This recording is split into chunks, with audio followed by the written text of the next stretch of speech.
All right. Hi, everyone. Thank you all for coming. Come sit down. Yes, we're good.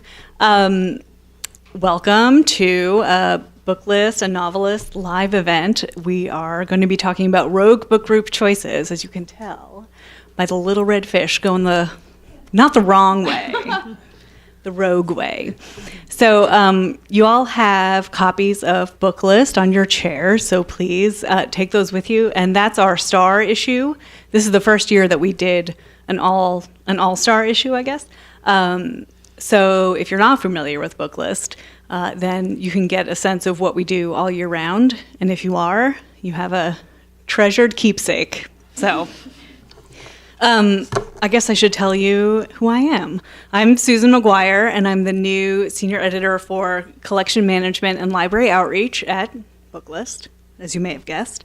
And so thank you for allowing me to reach out to my fellow librarians. So I started this job in the fall, and before that, I was at the Chapel Hill Public Library in North Carolina, and then at the Kanawha County Public Library in Charleston, West Virginia for almost 10 years. So I know where you're coming from, you guys. I'm one of you. Okay. So thank you to the Chicago Public Library for hosting us, and to Steven Sposato for setting up the room. I know library meeting rooms are like a hot commodity, so thank you. And I also wanted to shout out to the Edgewater branch, just because that's my branch, and I just wanted to. So we're really excited to be working with Novelist on these events, because we are like the two best readers advisory tools, and we think it's important to keep the conversation about serving readers going and keeping it fun, so we're not always doing like 101 stuff. Because as you all know, you can't ever know everything about readers advisory, and so to do it really well, you have to collaborate with your coworkers, with other librarians, and I'm really happy that we are able to facilitate these conversations, so yay.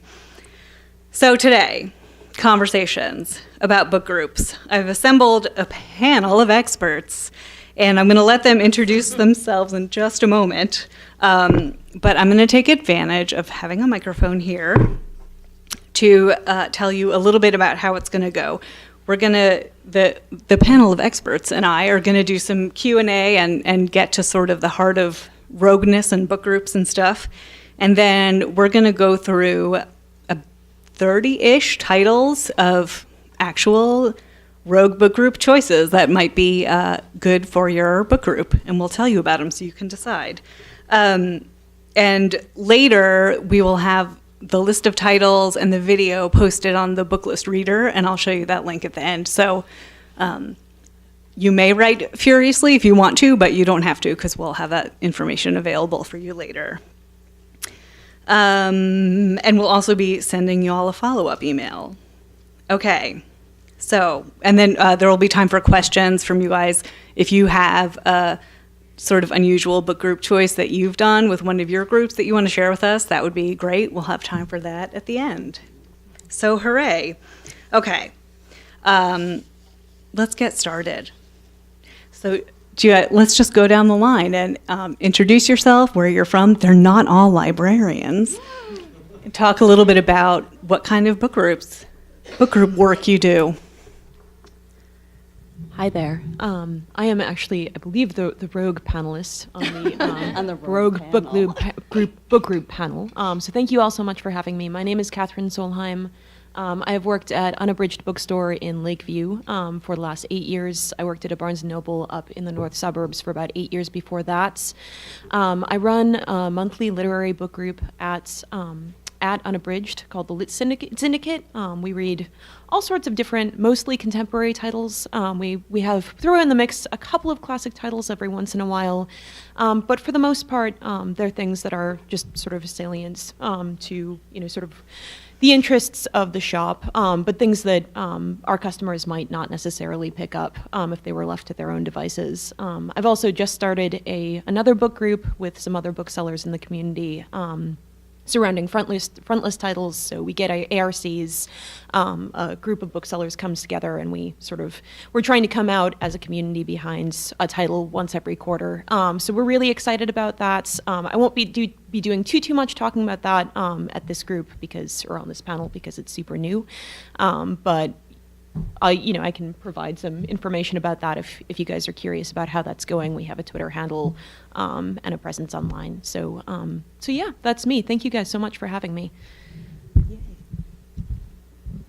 Okay, hi everyone. Can you hear me okay? Yeah, okay, great. I'm Kathy Sexton, and I work at Skokie Public Library.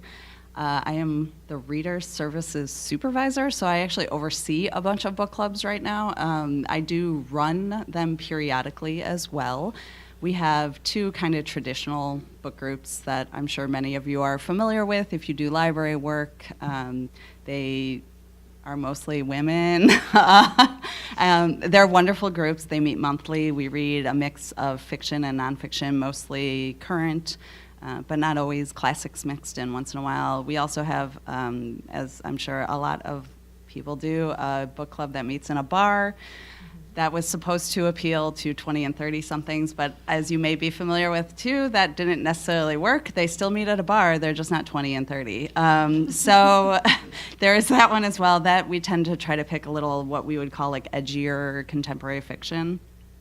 There is also a history book discussion that meets quarterly and solely reads nonfiction history. Prior to Skokie, I worked at Berwyn Public Library, where I did for 7 years run one of the book clubs, the monthly book club, and again, kind of your traditional, mostly fiction, some nonfiction, pretty contemporary stuff, kind of mainstream. So yeah, that's me. And weirdly enough, before that, I actually worked at Unabridged Bookstore for 6 years, so that's a nice little fun connection. So thank you, I'm pretty excited about being here. The library world is such a small world, the book world. My name is Liz Kirchhoff. I am an adult services librarian at the Barrington Area Library. We're in the northwest suburbs, and I've been there for almost 11 years now, so a few years. I've been around the block. I do a lot of ordering at my library, and one of my subject areas is the book club collection.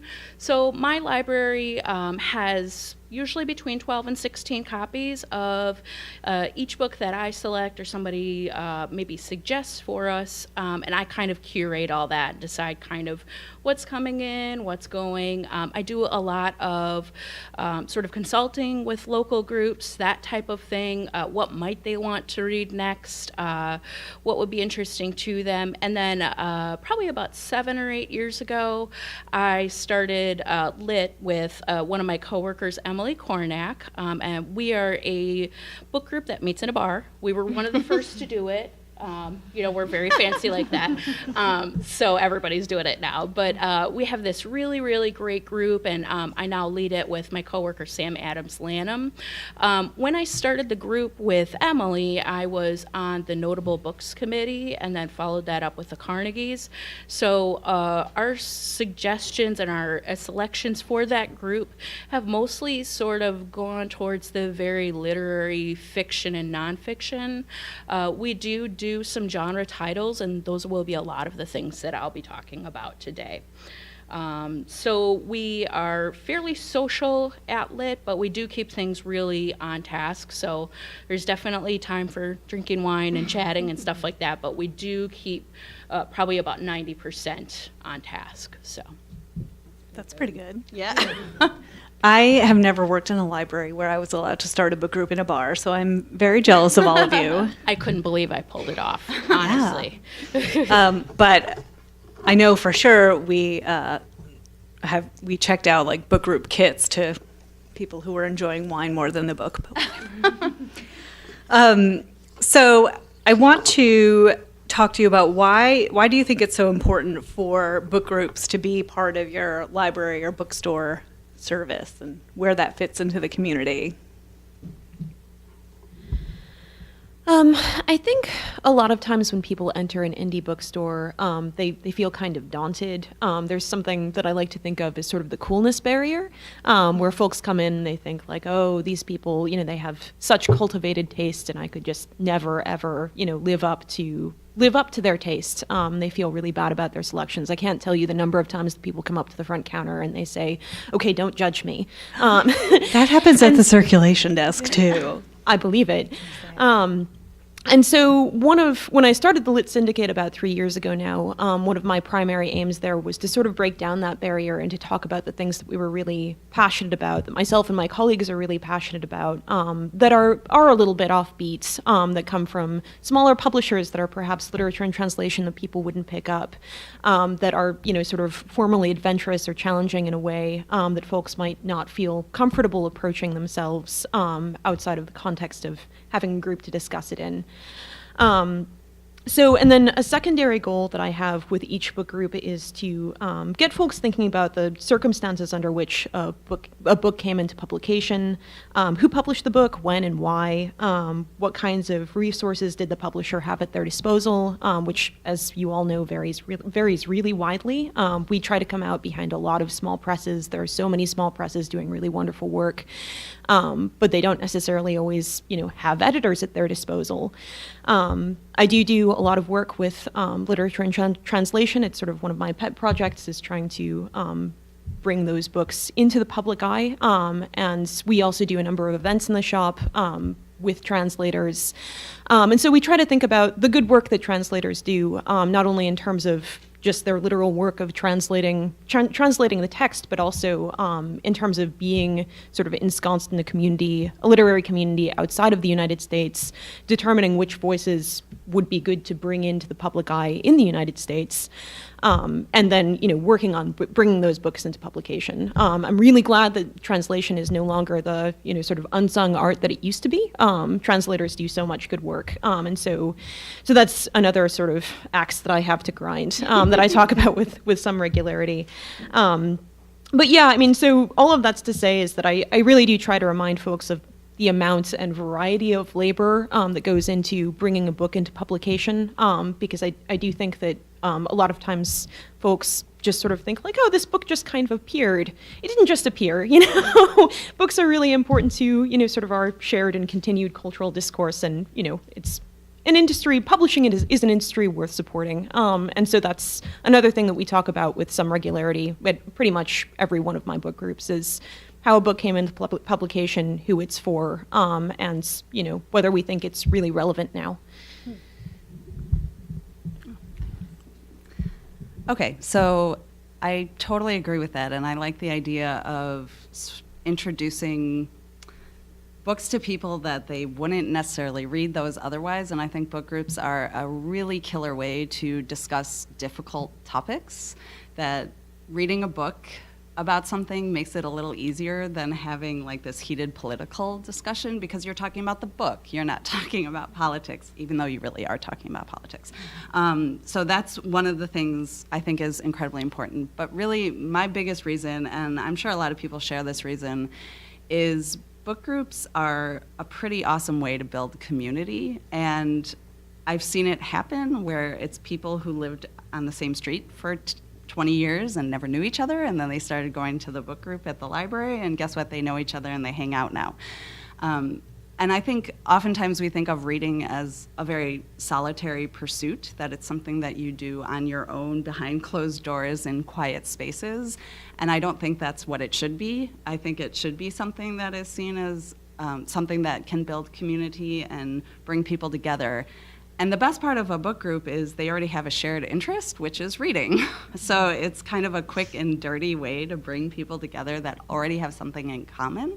So I really love that. And like I said, I've seen it. I've seen it happen where at my old club, there were people who would come in and be like, I totally didn't read the book, but I wanted to see you all and say hello and just kind of hang out. And that was cool. That was totally fine. And sometimes that might be one of their only excursions of the month. So I think that's an incredibly important way to think about it. And as a very practical way, I also think book groups do create power users. They're some of the best users of the library. They check out tons of books. They're huge readers. They are awesome word of mouth people a lot of the time too. If you're coming to a book club, you're probably kind of social anyway, or at least trying to be. And to have that person who has this awesome experience then go into the community as your spokesperson is pretty great.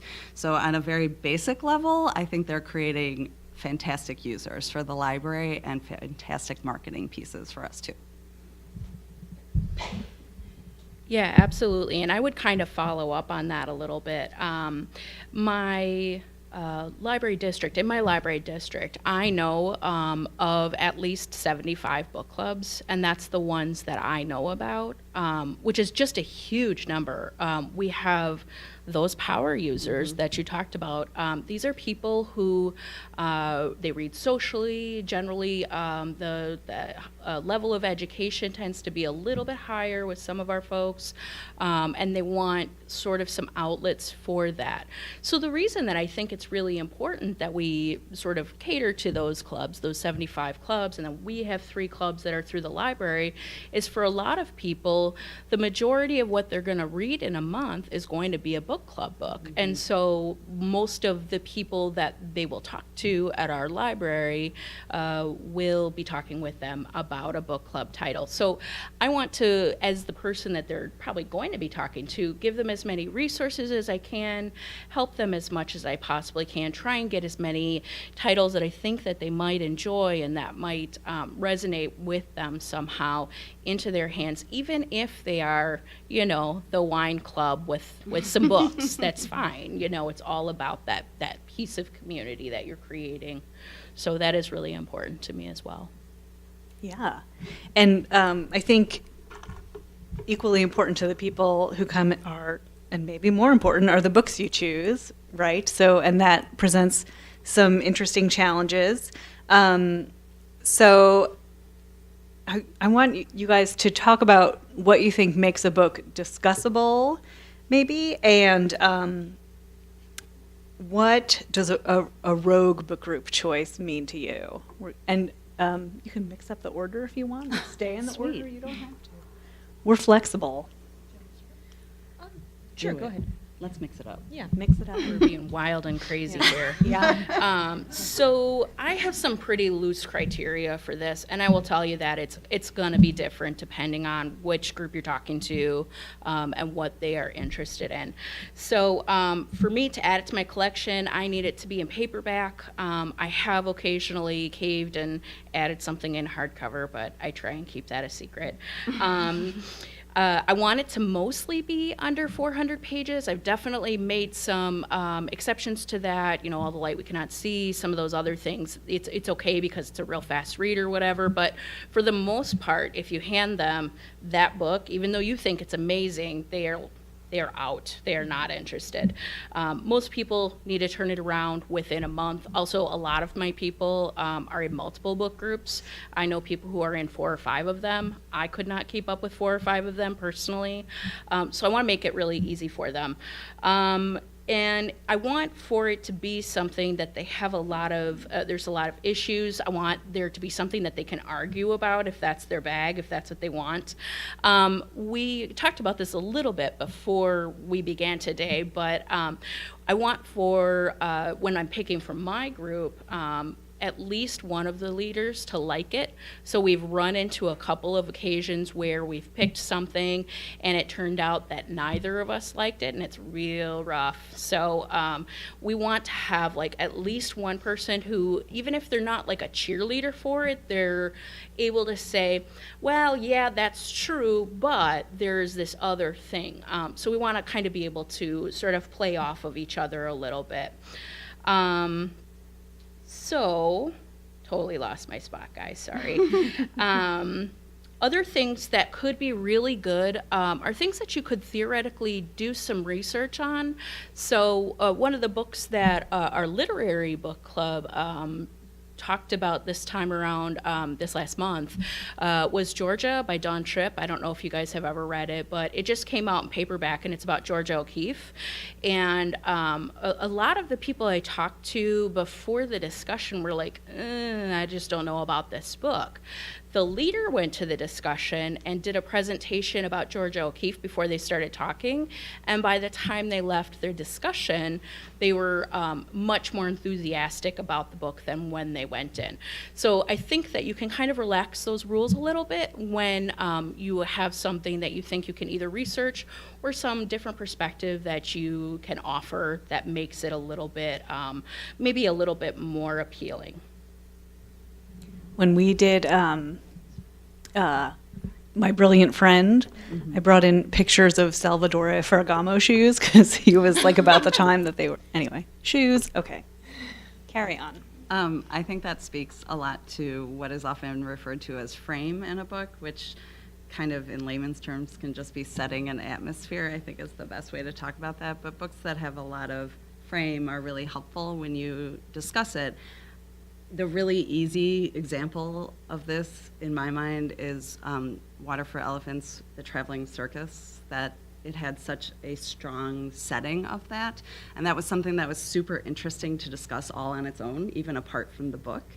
I think those things that kind of are related, but also can send you off on like a little bit of a different path, are great for discussing books. I will again reiterate the under 400 pages.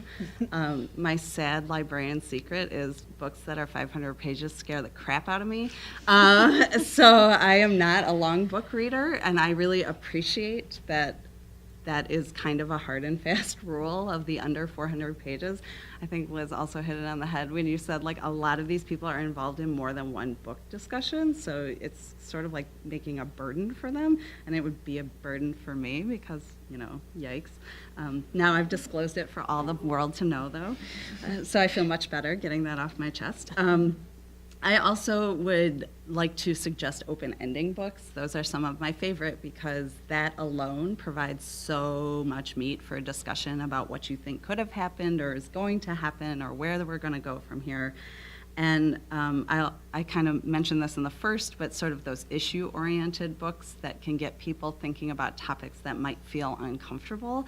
As a leader, I think that can be scary a lot of the time, but I think it's very important, and it also helps the discussion a lot if you have something like a big issue you're tackling. And I'm going to give one final one. So complex characters are also super important. And I think if you can question their motivations, like you kind of, as you read a book, are questioning why they did something, that too makes for just very meaty discussion that people can really get into. And it's kind of an easy in to talk about a character, like just to say, like, what'd you think of this character?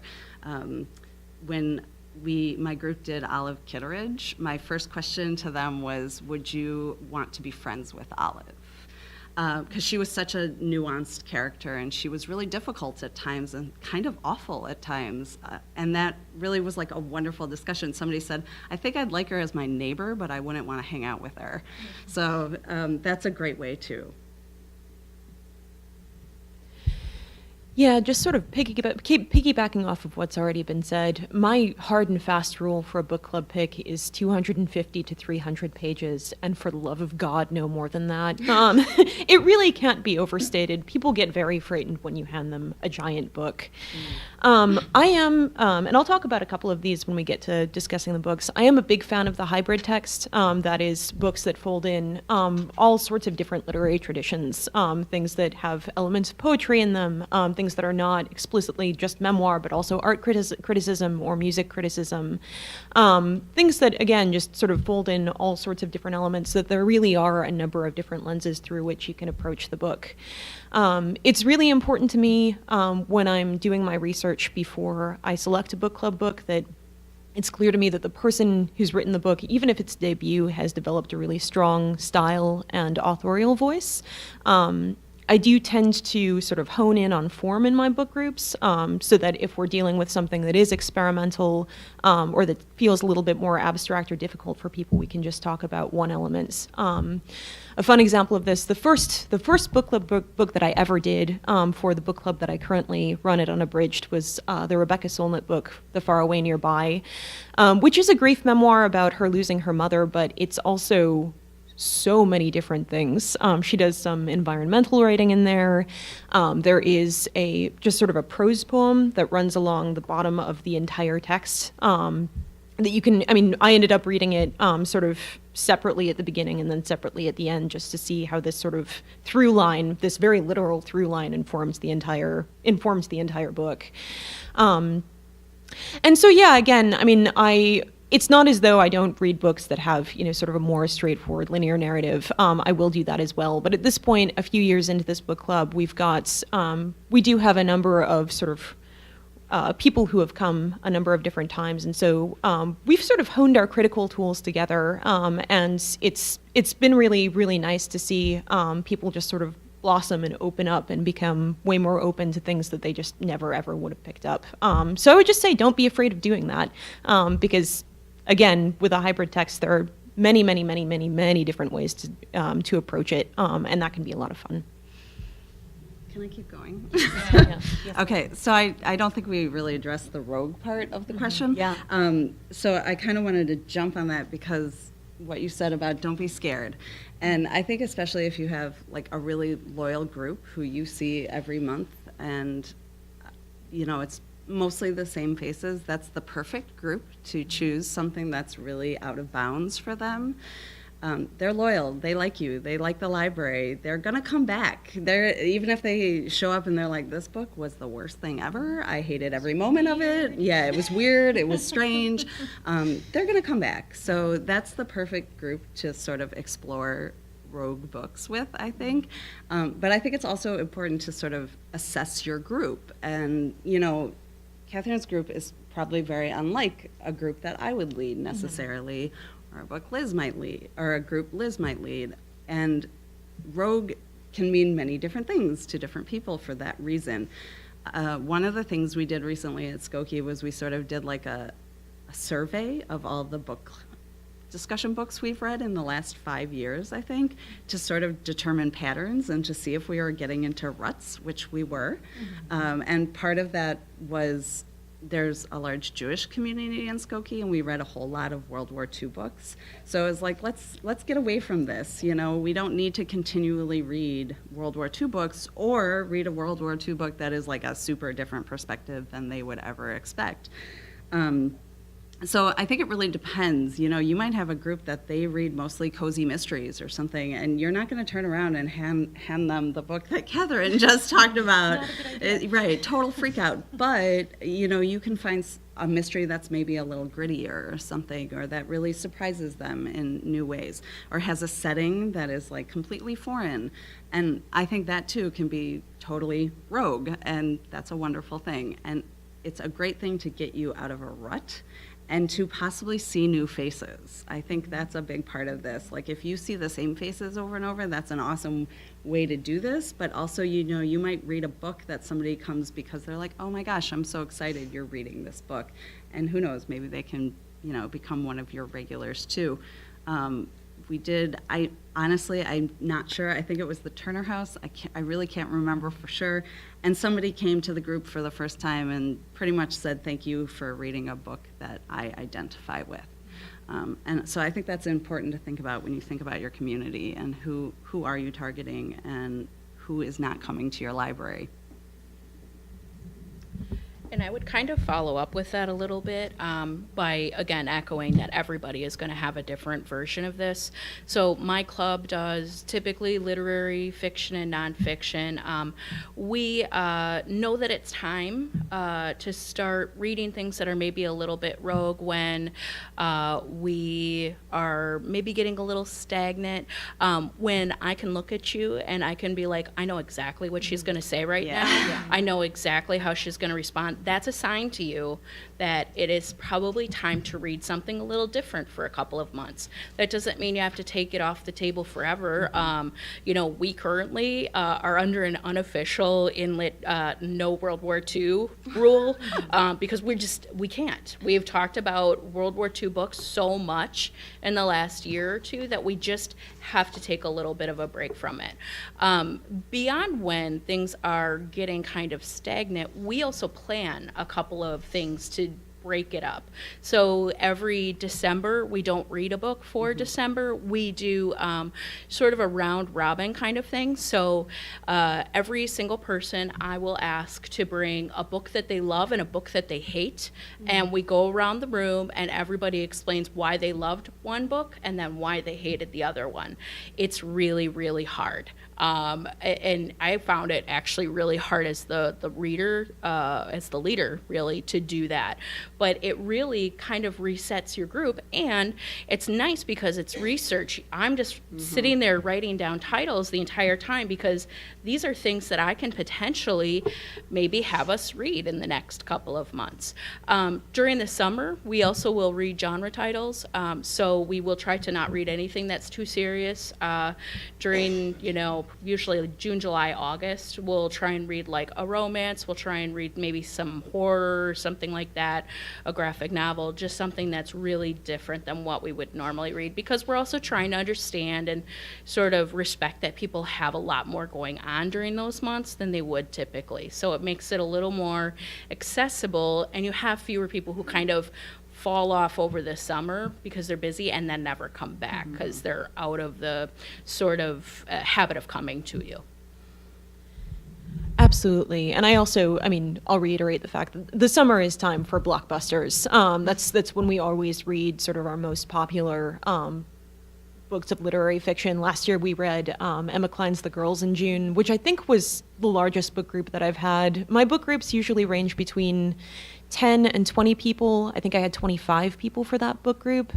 But then again, one of the books that I'm going to talk about is a book of essays called They Can't Kill Us Until They Kill Us, which some of you may have heard of at this point. Which is, it's a strange book from a small press, and I had 20 people last month. So you just never know. I have not been brave enough to do this myself, but I have a friend who works at Subtext Books in St. Paul, who does a book club that he calls the Freestyle Book Club. And what he does is he themes it. So he just says, this month we're going to read books around the theme of grief or sportsmanship or what have you. And everybody meets at a bar, which is a good place to do this. And they all just bring these books that are themed around, this theme that they've chosen. And he's had really, really good luck with it. So I think in terms of just sort of, revitalizing a group that perhaps has gotten a bit stale, that's an idea that it sounds like a lot of fun to me. It also sounds pretty daunting in terms of moderating it. But it's one that, especially if you have an established group of people who are really comfortable speaking with one another, that he's had a lot of good luck with. So, yeah. Yeah, and I think some libraries do that sort of BYOB, bring your own book, with genre book groups also. And well, that's excellent. You've given us a lot to think about. And I think that leads nicely into starting to talk about the books. Let's just do it. So all four of us have suggestions, and we're going to show you a slide with the title. Here's the first one.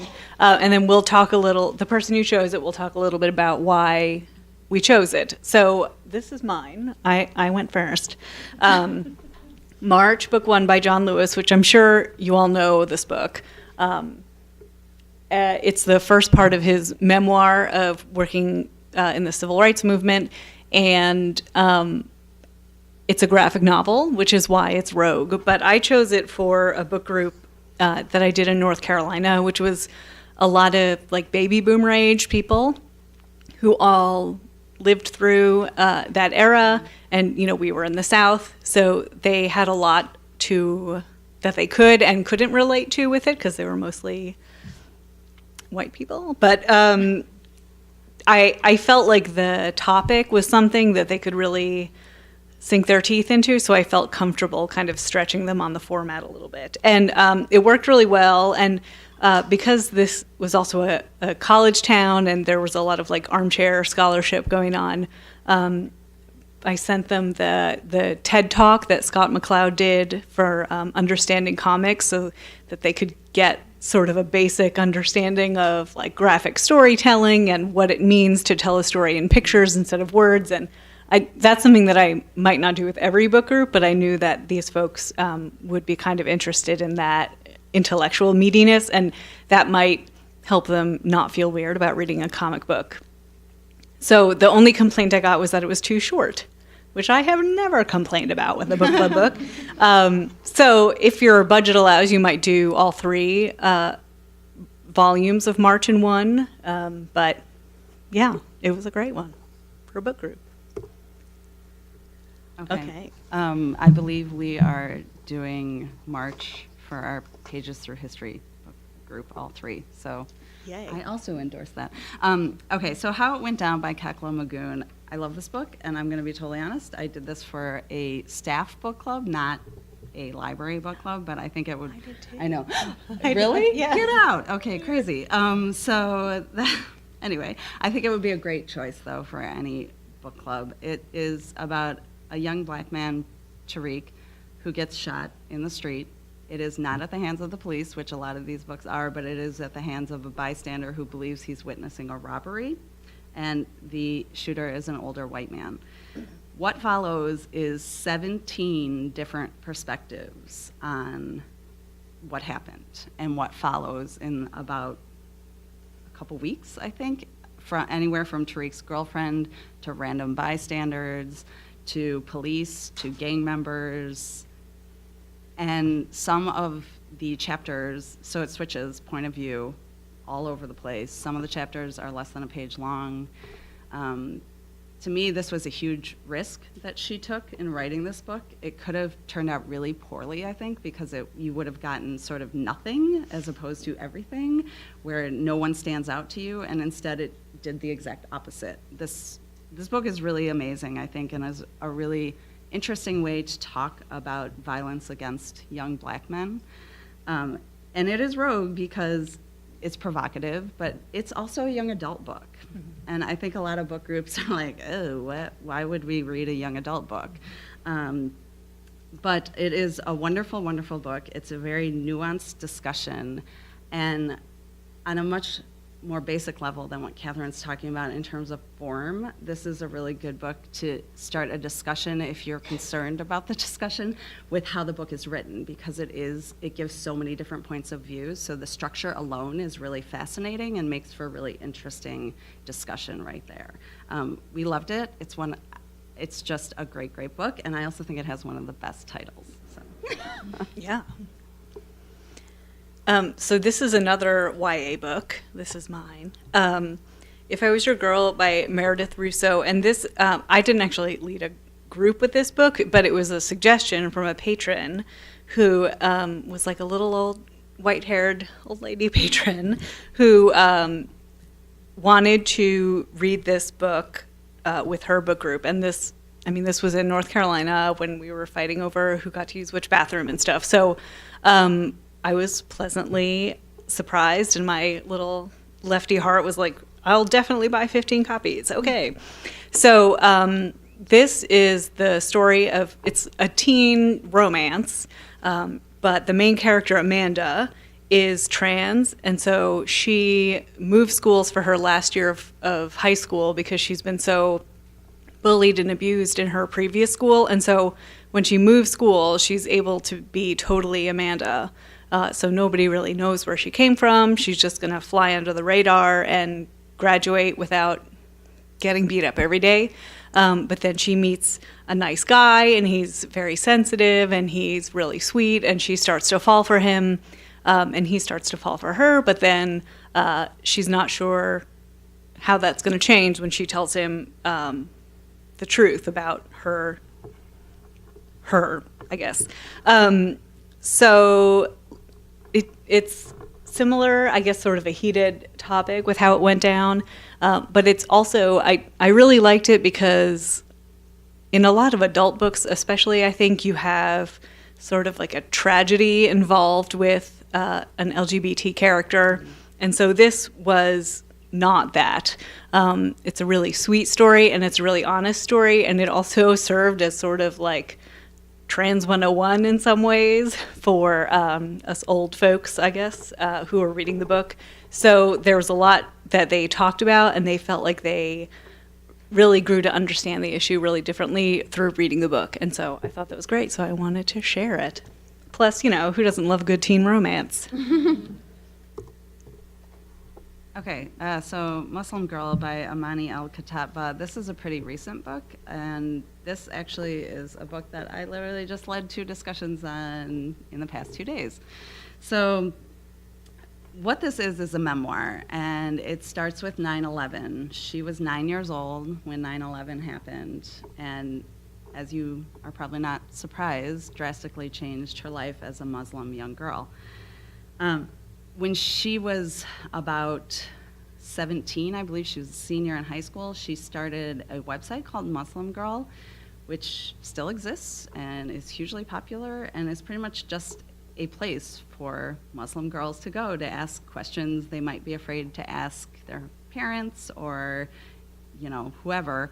But it also is just a place that has a lot of articles about makeup and hair and all kinds of stuff. It talks politics, but again, then it's sort of like a weirdly updated, like 17, more like Sassy magazine, if anyone remembers Sassy magazine, but directed towards Muslim young women.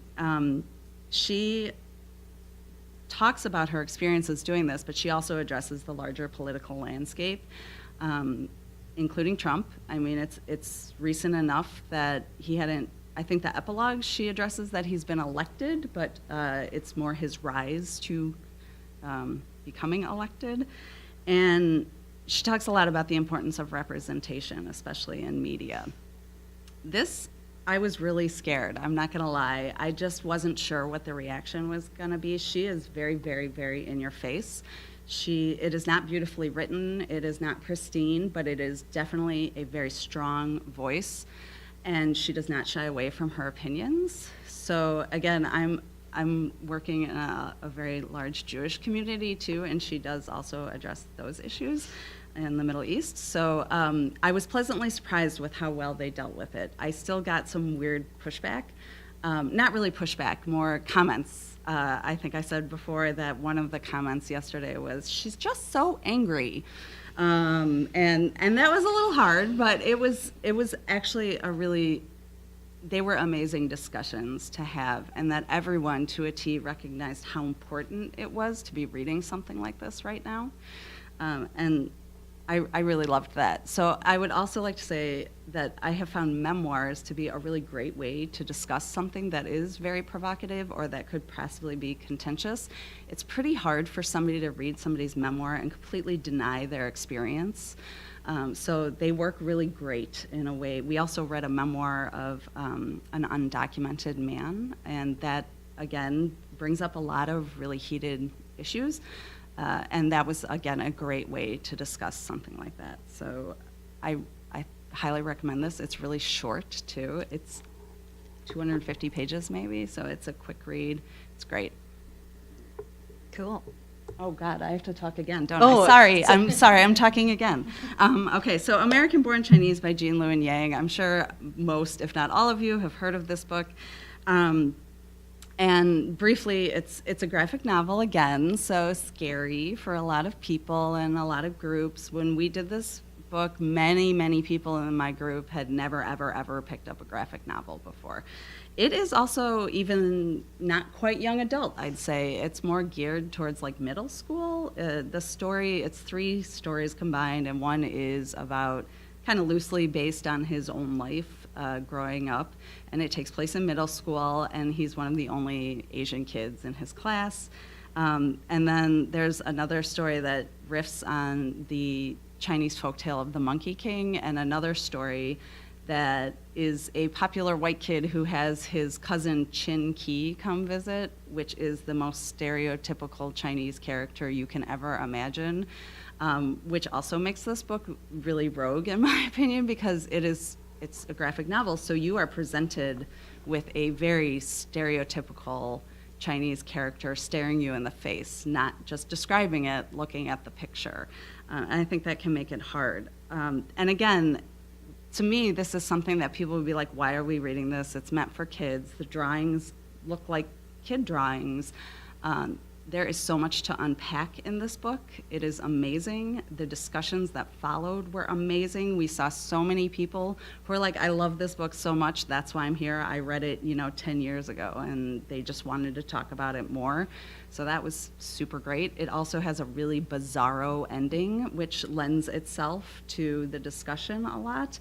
I highly, highly recommend this. He's also an amazing person in general and has given super cool talks about why we need diverse books. So he's a great person to include in your book discussions. Okay, I swear it's not just Kathy and I, but it's my turn. So Sorry. this book I'm calling Rogue because it's funny. A lot of book group books are, they have a reputation for being either set in World War II or a bummer or both. So this is none of those things. It's about a family, the Wongs, who lose all of their money in the bad investments and the stock market crash. And so they drive across the country to pick up their eldest daughter, and then the father has decided we're going to all move back to China. So it's got like a fun road trip element to it, and you see different pieces of America in the way that with fun road trip novels you do. They were once wealthy and they don't know how to do like really basic stuff, so that's always fun to see. And it's also a story about immigrants because the father and his first wife came from China and their children are first generation Americans.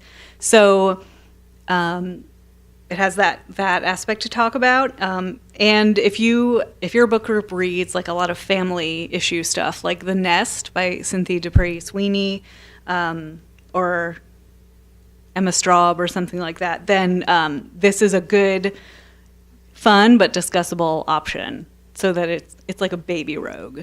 So. Oh, me. Okay. I mean, great, me again. So these are two graphic novels, and they're both immigration stories, but they're really different. So the best we could do is about a family that flees Vietnam in the 70s, and it's, I guess, in terms of like the story, it's a little bit like Mouse, where the author is trying to understand her parents by understanding the war that they have lived through, and I think you could talk about that certainly, and then also the way that the art shows emotional things that maybe the words might not be able to, which leads me to The Arrival by Sean Tan, which has no words in it. So I think that would be kind of a real challenge for people to talk about. On one hand, it can go fast but there's a lot to think about. This, you get so much from the story of this man who leaves his family behind to go to this strange city that is terrible, but also really kind of wonderful and magical at the same time. And I think it will just be really fascinating to talk about how much you get from the story without any words. So, and you'll have room for different interpretations and things like that. So to me, those are two fun ones. Well, maybe one's fun. Anyway. I swear it really isn't just the two of us. I think I don't talk for a minute after this, thank God. So Dragonfish by Vu Tran. This was a book we chose for the book club in a bar, and for them this probably wasn't a huge stretch, but I do feel like for many book groups this could be a very huge stretch. So in the most simple terms, this is kind of like a police procedural where you have this tough cop who's looking for his wife who's gone missing. And that's pretty much the story, but she is a young, well, not a young woman. She escaped the Vietnam, during the war, and lived in a Malaysian refugee camp for quite some time, and she carries a lot of baggage with her from that. So what Tran does is he explores the police part of it, and then sort of her backstory, and how this all came to be. It also takes the cop to Las Vegas, but a really super nasty, seedy, gross Las Vegas, not a shiny, glittery Las Vegas. I think mysteries can be hard for some groups, and oftentimes if you have a mystery group, they are reading cozy mysteries or historical mysteries or Louise Penny. So this is a huge deviation from that. it was super well reviewed also, and it has very complex characters, going back to that sort of like if you need something to discuss. Characters are very complex. They are not just good or just evil. They all have shades of gray going on. And the best part about this is Vu Tran is a local author. He is from Chicago, and he actually came to our book discussion, and he is a lovely human being. So if you ever invite authors to your book groups, please consider this, because I'm pretty sure he would come, because he's just pretty great. Yeah. I can confirm this. He is wonderful, and he will come out. Yeah. Yeah. Sorry, Facebook, people who aren't in Chicagoland. Oh, sorry. Yeah. All right, we got Quicksand. All right, they're going to let me go now. Yay! So I'm going to talk about Quicksand by Carolyn Bao. So this is a thriller. It's about an Egyptian-American young woman. She's fairly fresh out of the academy, and she's working on a collaboration on this task force with the FBI for some pretty heavy gang activity in Philadelphia. So at the very beginning of the book, a young girl goes missing, and she's sort of tasked with helping to figure out what happened to this girl and where she went to, because they're pretty sure that it's gang related. So what really makes it rogue is that this, it starts out as sort of a run-of-the-mill sort of thriller, and all of a sudden you're into like human trafficking and like slavery and all of this stuff. And she talks quite a bit at the end of the book. There's some resources, like this is based on research that she's actually been doing, and it's very, very interesting. It's very well written, and I can see that your club and our club really had a lot to talk about here. We talked a lot about the fact that because she's Egyptian American, and her father and her mother were the ones that came to the United States. They are still fairly traditional Muslims, so there's all of this sort of push and pull between sort of the traditional, what her family expects her to do versus like what she really in her heart wants to do. You know, she's in her early 20s, and her father still wants to know, like, he wants to meet anybody who brings her home. So like if a man who she works with were to drop her off at home, that would be a problem. There's a big sort of push there about her choosing who she'll marry. So these are two very different sort of storylines, and she does a great job of sort of marrying the two. I think she does a great job of talking about economics in this book in a really accessible way. She shows a lot of people who are living in terrible neighborhoods, and they're involved in gangs because that's what they can do. That's the only place they can afford to be. That's their only option. So in a very non-cliched, very sympathetic way that really worked for me. So we'll say that because of the subject matter, obviously, this is a red flag, I would say, would be that this is a pretty violent thriller. There are some pretty explicit things that happen. None of them felt to me to be gratuitous at all, and nobody in my group was like, yeah, I just didn't buy this. It felt like this very sort of clear-eyed look at what can happen when you get caught up in something that you shouldn't be caught up in. So I would say that this could be a good pick for a club that's looking for something different that still has some issues. It was impossible to put down. I read the whole thing in like 3 hours, just could not stop reading. And it really got us talking, and we talked probably for longer than we've talked in probably a year or two. So we just did this book, and I was really nervous about it because of the content and because it's a little maybe edgy for us, and it really, really panned out for us. So I was thinking about read-alikes for some of these books, and this book to me reads just like watching like Law and Order SVU. That's like this book. So if you have a club that is kind of open to stuff like that, this could be a really good book for you guys.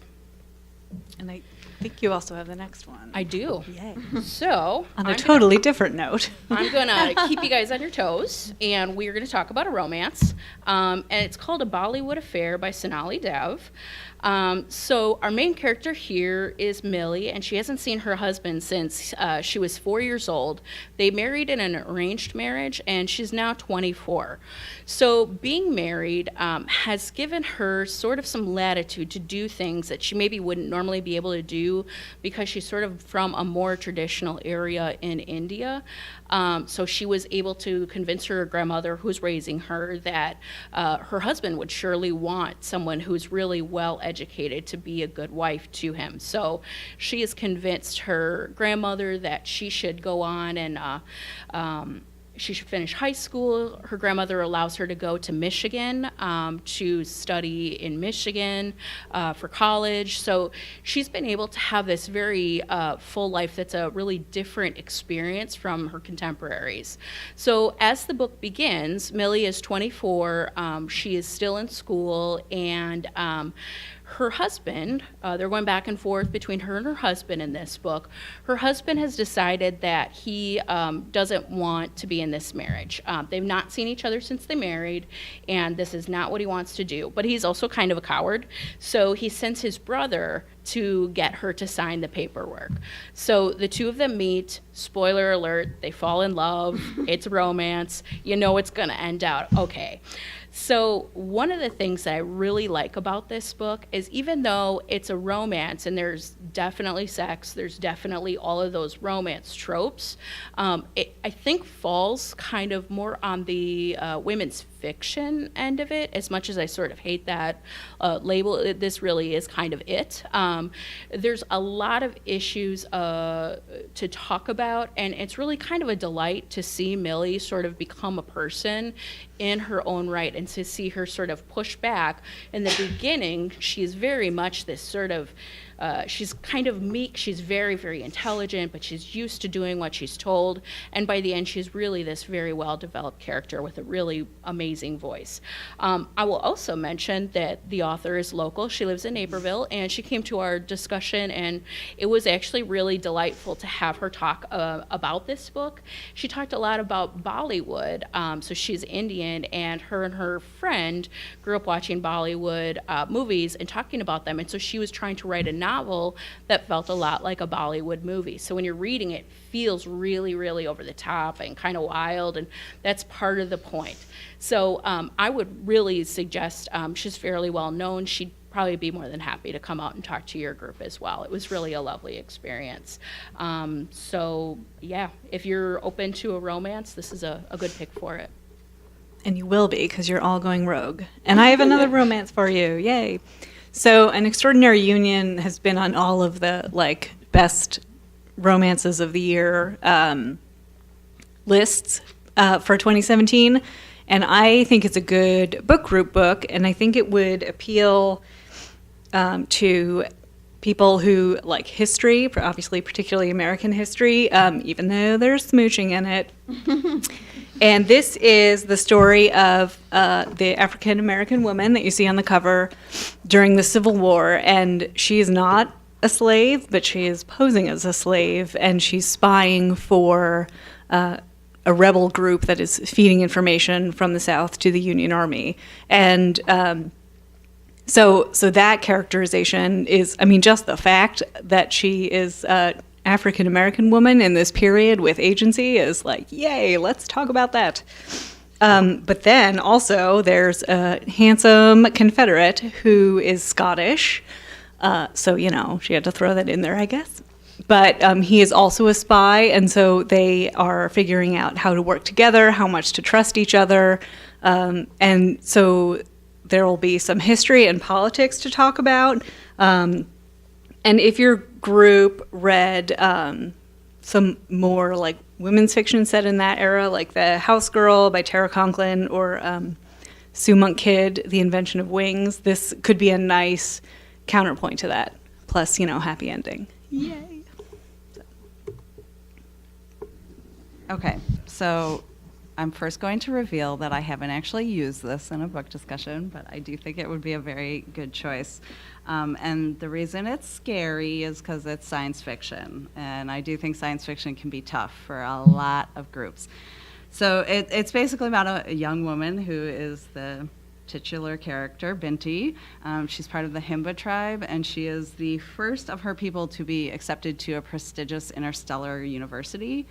So most of the book takes place on a ship that she is on, transporting her to the university, and the ship is attacked by terrifying and violent aliens. It is totally science fiction, as I'm sure you just got from that. This does not, it's not like, oh, here's a nice little introduction. Like, this is aliens and, interstellar travel. So here's what's great. It's really short. I don't even think it's 100 pages. I feel like people would be less likely to give up on it because it's short. It also is a really great introduction to Afrofuturism, which is kind of making a little statement these days with the Black Panther movie coming out. So I think it would be very au courant to use it. And even though it's so short, and even though it's science fiction, she's really writing about race. That's what she's writing about. So there's tons to unpack here. And I do think, again, talking about that sensitive subject, but what you're really talking about is the book, and you're actually mostly talking about aliens and like fictional races. So it kind of helps to temper it maybe for people and to talk more openly about it, which I think is great. There are now 2 more, I believe, in the series. She's really expanding on it. And I would just, like I said, I haven't used it, so I can't tell you that it was a huge major flop, but I would hope it wouldn't be, and I really do think it would be a really interesting choice for a lot of groups, that this would be like a foray into something that many of them have probably never tried before.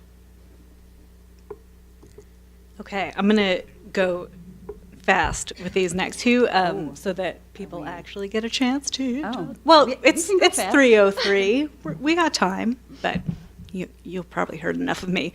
So this is another Afrofuturist science fiction book that is also steampunk and alternate history. So there are two kind of additional layers to talk about there. This doesn't take place in a faraway world. It takes place in our world. It takes place in the Congo, but instead of a land that's totally colonized by the Dutch, right? Okay. There's a settlement of people who have bought land from King Leopold, and so there's this community that has European socialists, African American missionaries, freed slaves, Chinese laborers, and they all sort of live in this community together. And the format is kind of interesting because it's episodic, and so each chapter is told from a different character's perspective. So we talked about that with the how it went down and how interesting that structure can be to discuss. And it has like this high concept, like I said, Afrofuturist steampunk alternate history, but it's really character driven. So again, rich characters to talk about. There are also themes of colonialism, prejudice, sexuality, and identity.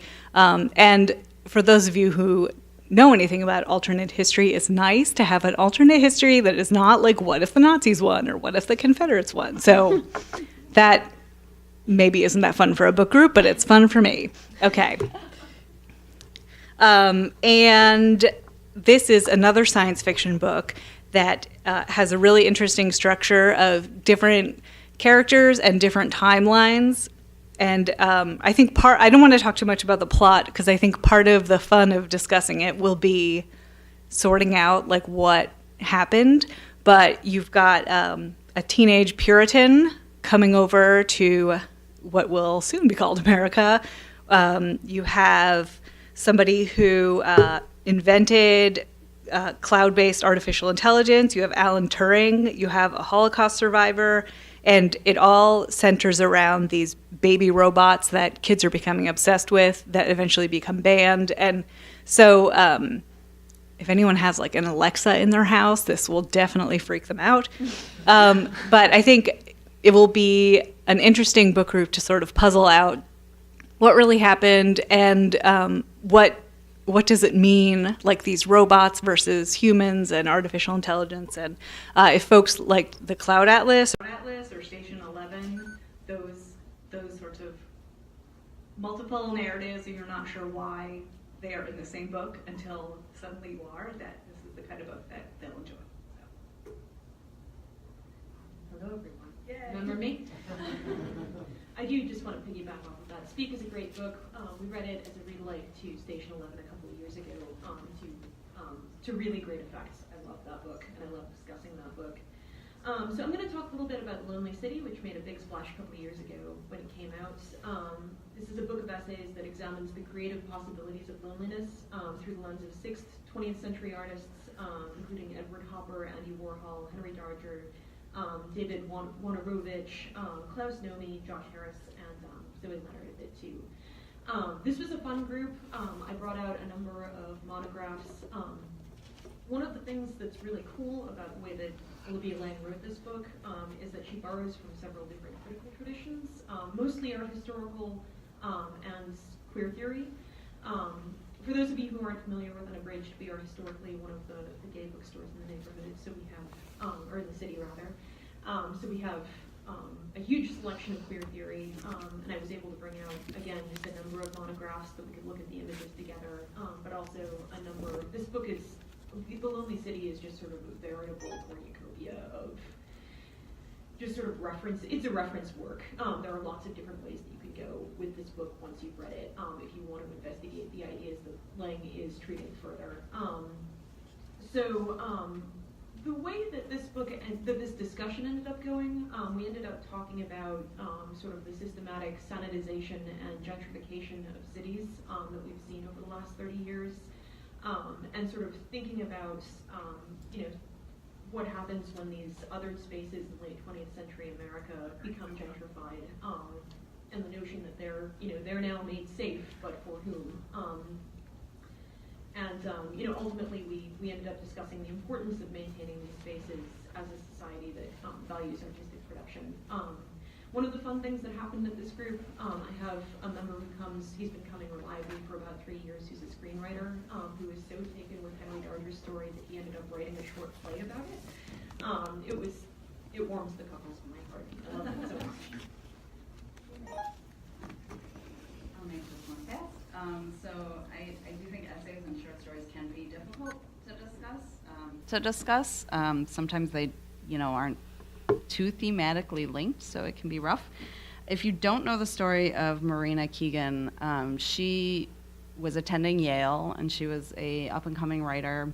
She had secured a job at the New Yorker upon graduation, and about 5 days after she graduated, she died in a car crash. And this was actually posthumously published.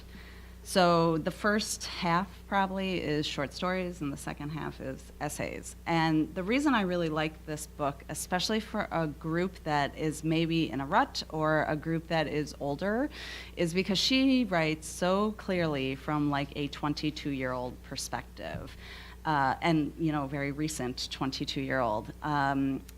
Her short stories are mostly about relationships. A lot of her essays are sort of about looking to the future as somebody who's about to embark on their whole life, pretty much. And I think it was a really fascinating discussion to have with women who were mostly in their 50s and older, I would say. It did not devolve, a little bit it did, I'm not gonna lie, into like kids these days. But again, that was like a good way to sort of harness that and be like, well, hold on, let's really unpack what's happening here and what she's talking about, and let's not just group all of millennials into one group.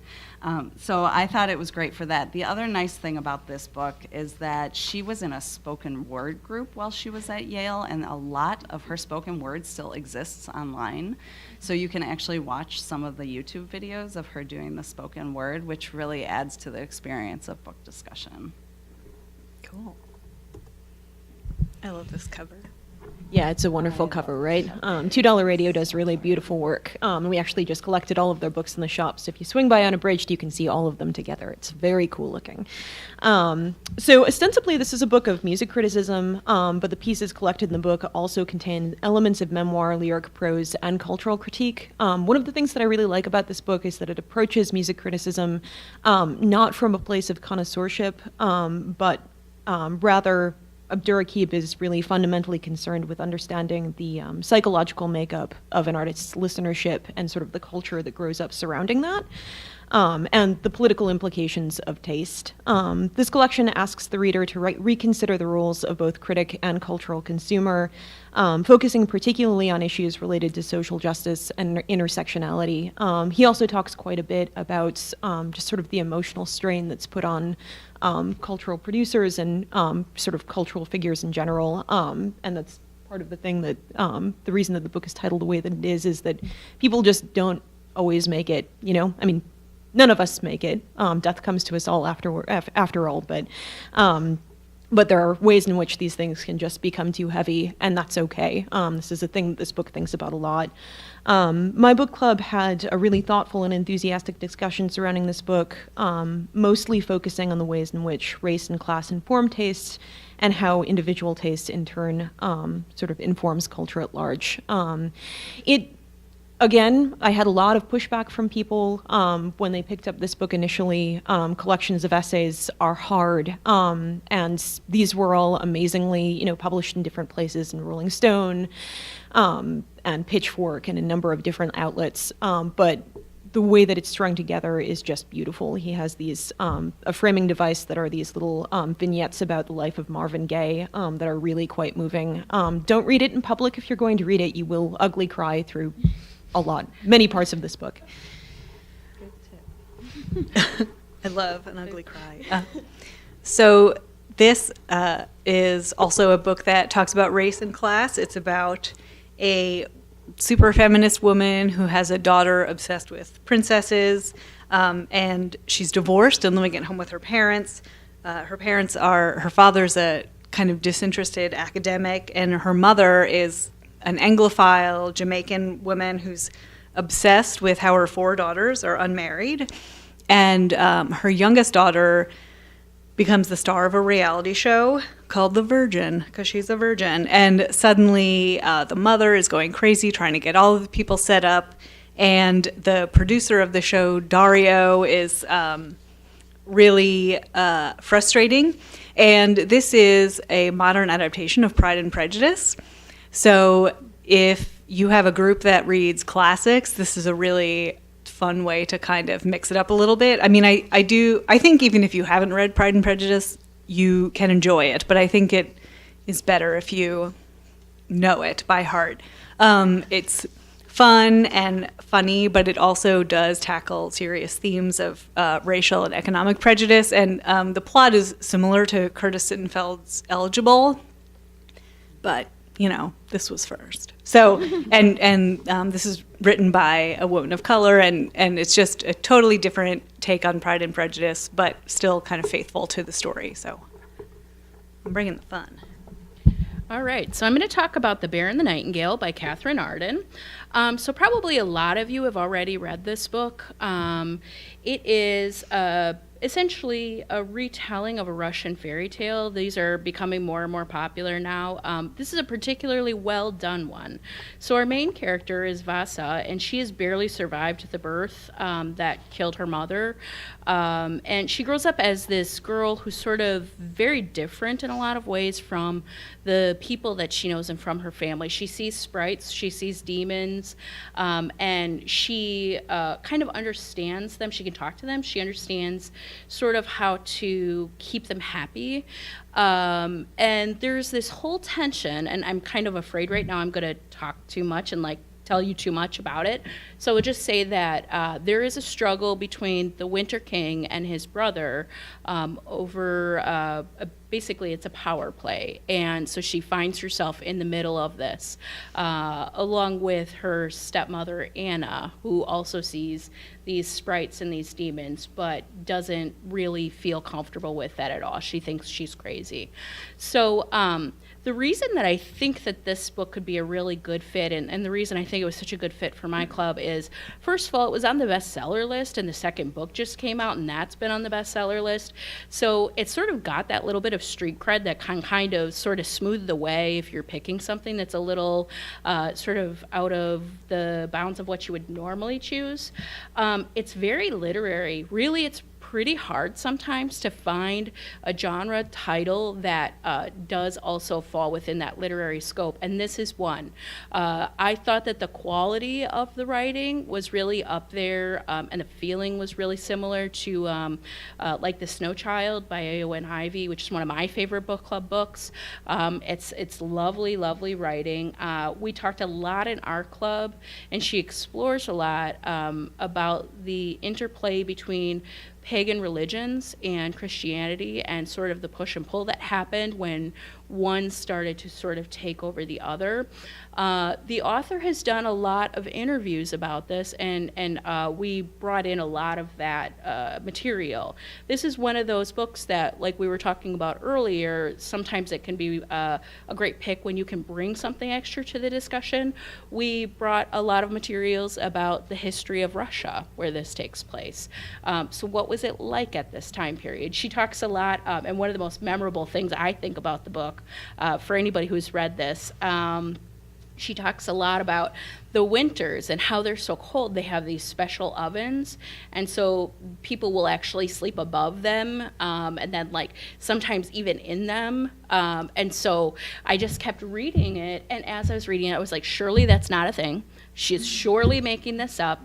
And so I was kind of like Googling it, and I was looking at images and stuff like that. Totally a thing. So then when we went to our discussion, I showed some pictures of that, and it was a really interesting sort of an extra piece along with that history.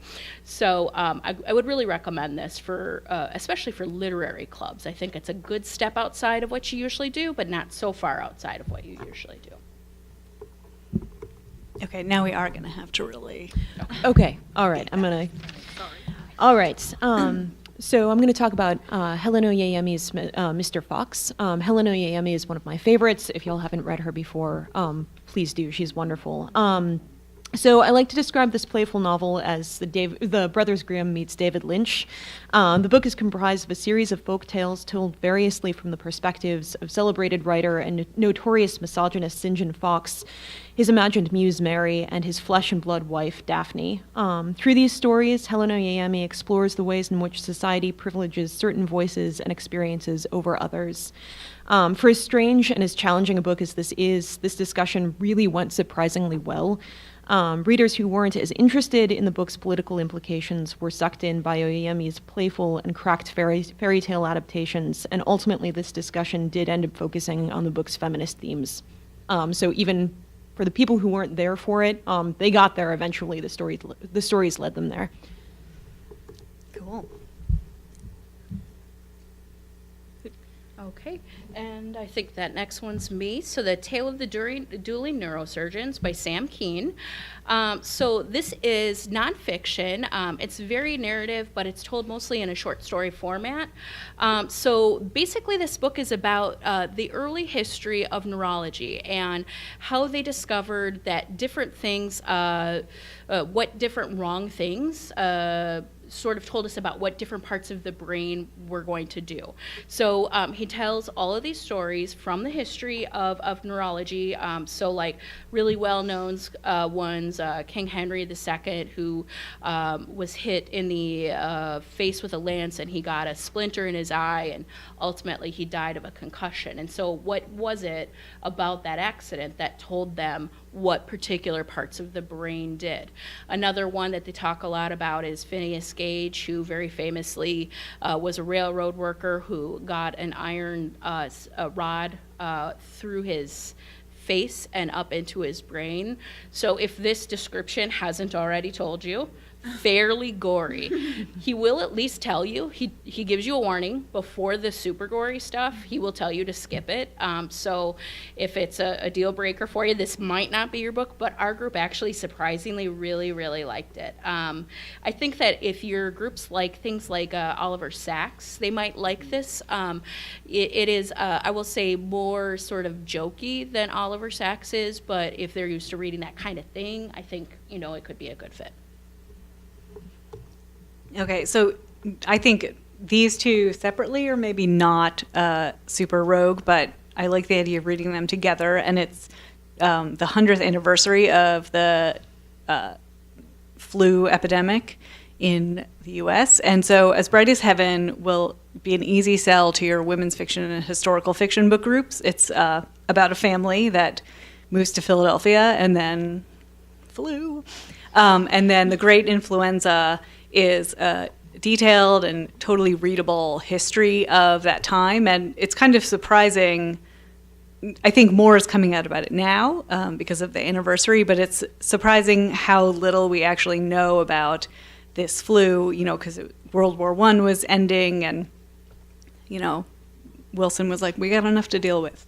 So I think pairing those up could be fun. We're having like half your group read one and half read the other, or some combination of those two. All right, so H is for Hawk is an unconventional grief memoir wherein Helen MacDonald processes her father's death by adopting a hawk.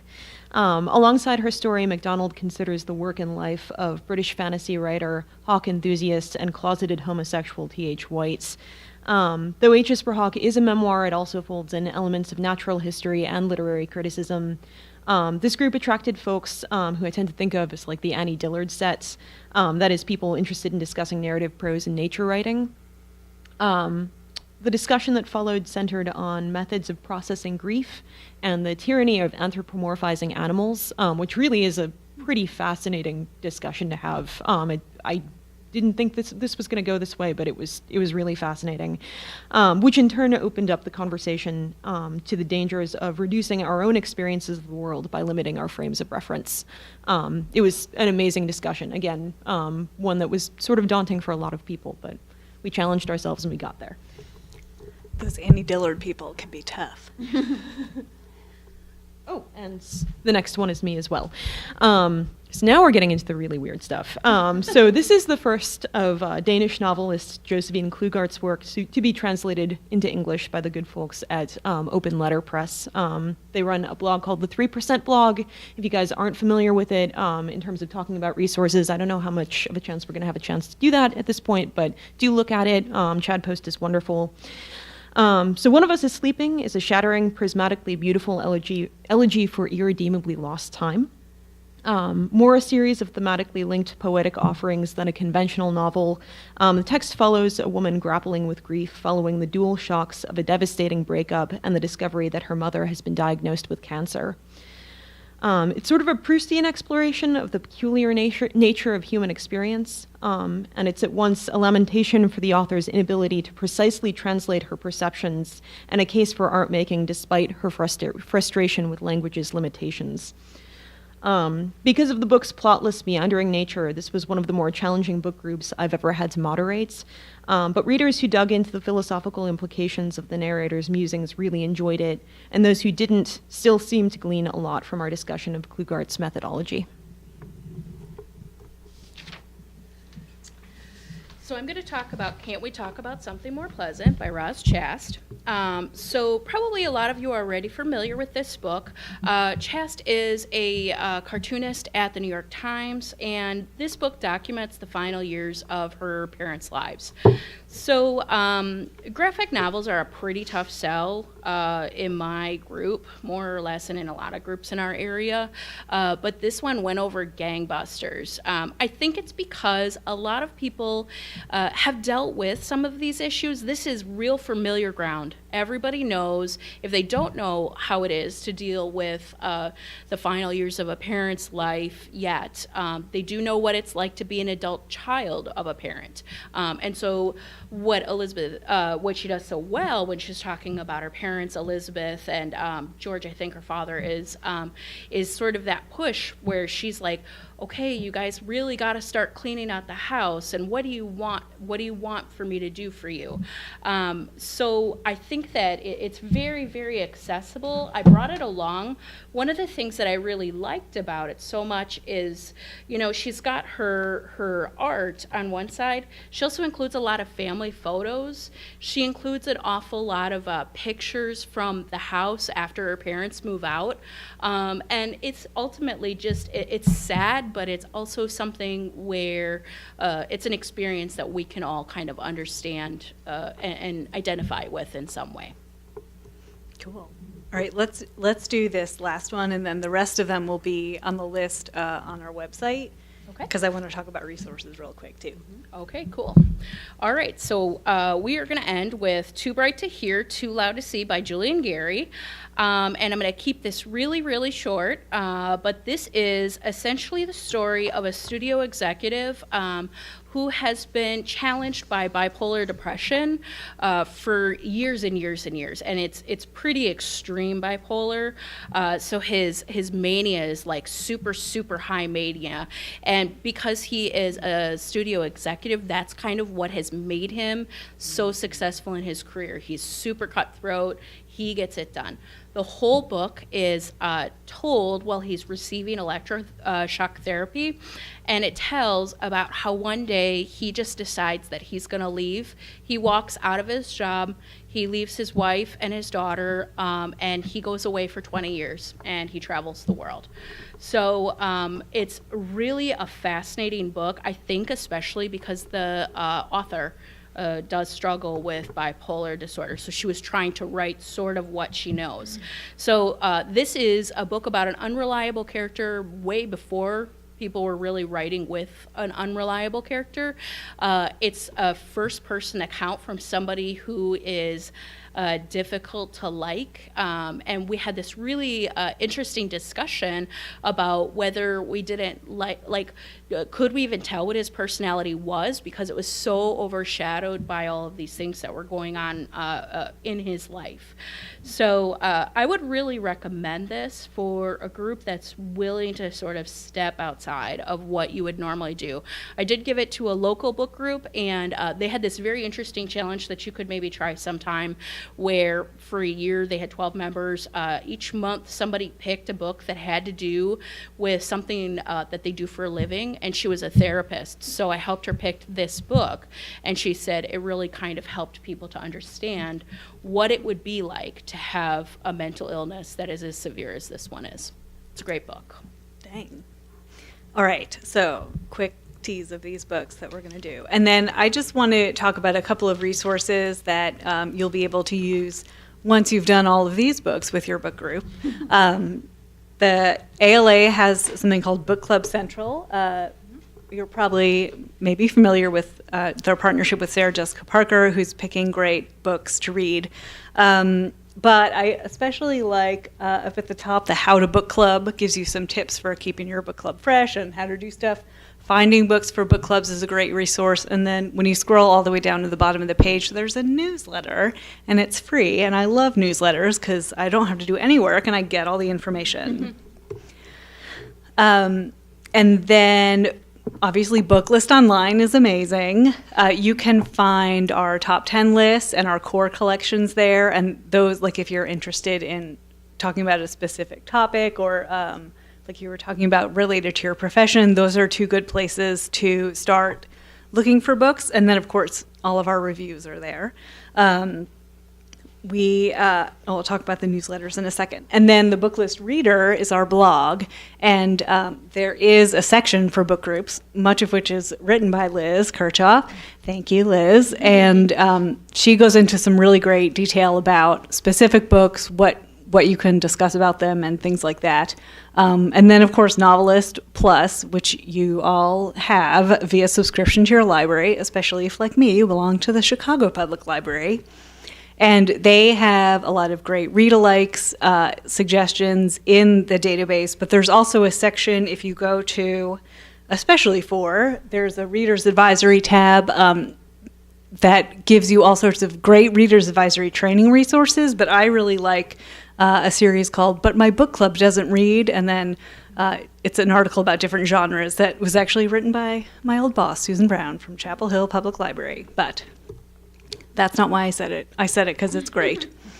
So I mentioned the Book Club Central newsletter. I encourage you to sign up for that. And then we also at Booklist have several email updates, email newsletters that are really helpful. The Read Alert, the Booklist Online Exclusive, the Corner Shelf newsletter, and a daily Booklist reader update that you can get. Again, no work. We do the work. You just read your email. So I know it's 3:30, but does anybody have any questions before we wrap up and send you on your way with many good ideas, I hope? Sometimes find I love your Ross Jasper. She's here at the library last year. But I find that some of my book club members are audiobook only. Reasons, that's just how they experience it. So Do the you find that sometimes you shy away from graphic novels because some of your members are visually impaired, or you just go with it? so the question is, particularly with the Roz Chast, but with graphic novels in general, how do you address people who are audiobook only, visually impaired? How do you bridge the gap? Yeah, I think it's kind of a tough one. We don't read a ton of graphic novels. We've probably only done a few in the 8 years that I've been doing my group. With this one, and we do actually have a person who's low vision, and she does almost everything in audiobook, so I almost always will try and make sure that whatever we're doing is available in audiobook for her. With this one, we just kind of had to work with it, and I think she was willing in that case because it's not something that we do a lot, but I do think that it's something that can be a real barrier and a real struggle. I'm kind of curious, and this is not something that I know, but how Illinois Talking Books handles something like this. They do read an awful lot of older titles like this. I'm not sure how they would handle something that had a graphic component to it, but that's probably the place that I would look if it really came up a lot. All right. Do you have a question?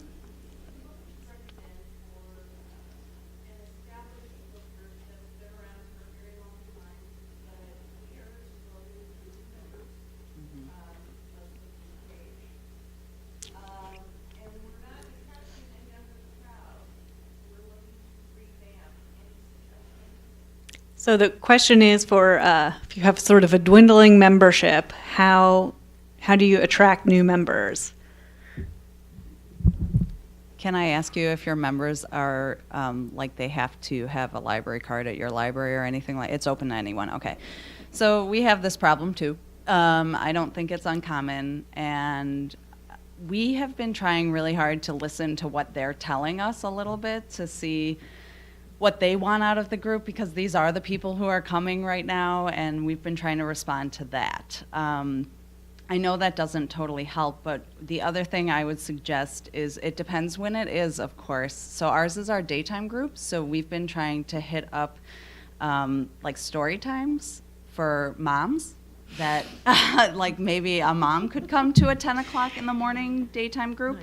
Nice. So we've been trying to kind of think of different ways to market our group as opposed to like totally changing up the books. We'll see. that's been a new effort, so we'll see what happens. The other thing I would suggest is one of the things we do is every year we have a program called Coming Together in Skokie and Niles Township, and it celebrates a certain culture. It's kind of like a one book program, and we always use that book in our regular discussion for like the month that it's happening, and that tends to bring in a whole bunch of new faces because they are there for the program related to Coming Together, not as the book group. And we have picked up people from doing that because, you know, you'll have one book group that had 20 people show up, 15 of which have never ever come to a book group before, and maybe 2 of them start coming regularly. So maybe kind of mixing it up in that way, if you can connect it to a different program or something like that, that would be my suggestion. And I do think choosing kind of out of the box books to talk about does help. We, when I did March in North Carolina, we had like 5 or 6 new people who just, like, they were mostly in like the 20s, which is like the magic, like, we need these people in the library. But they had all read the book before and they just wanted to talk about it in a non-school way. So book selection, I think, does help, yeah. I would also ask if you have talked to them about it. Have you had some discussions about some maybe what other things they might want? You've talked about it, okay. That's good. And have you gotten any useful feedback at all from that? Yeah. There's been a change over new discussion leader, Sure. new way that we're going in, and it's just trying to get feedback from them what they want, Sure. why they think. One of the groups actually told me they think that some people stopped coming because they didn't like those that were chosen. Yeah, and in that case, I would say probably giving them a little more ownership as much as you can. And I mean, we all work under particular structures and we can only do so much. But I would say if you can allow them to vote on the things that they're going to read next, maybe start with like 3 options and say, this is what we're thinking. What would you think? We do the same thing as you do. So I handle with one of my colleagues the One Book, One Barrington program. And so we always do that book as part of our lit discussion that month. So that always brings in some fresh people. I'm always encouraging people to bring their friends, and they often do. So even sometimes when the original person has left, because, you know, we have a lot of like sort of mom age, young moms, that kind of thing. Oftentimes the friends will stay. So we have people who sort of cycle in and out. I would say we consistently have between 25 and 30 people every month. Sometimes it runs to a little bit more. I will say that that is the absolute high end. So I think maybe some of those things might help. Perhaps a different time or changing where you do it too. Okay, so it's 3:37 now, so we're over time. So thank you all so much for coming. I hope you learned a lot, and wait with bated breath by your emails, because we'll send you an update with the books we didn't get to cover and all of the things that we talked about here today. So thank you so much. Thank you. And thank you to the panelists.